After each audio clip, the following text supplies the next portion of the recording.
Brian from eMotimo. Lance from RigWheels.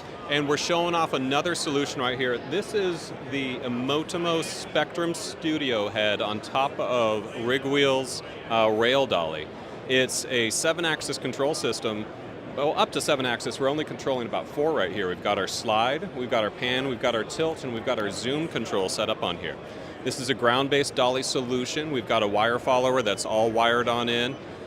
Really easy to set up. In fact, we've got lots of different ways to control it. All the way from our gaming controllers up through network controllers like over Stream Deck and BitFocus Companion.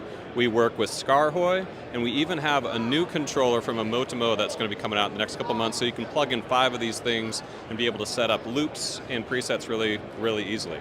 We're running a loop right here on camera 2. I can just interrupt that, and I could go through. We can control things live, we can set up some new presets, or just let it go automatic and run some of the loops. Tremendously easy to set up.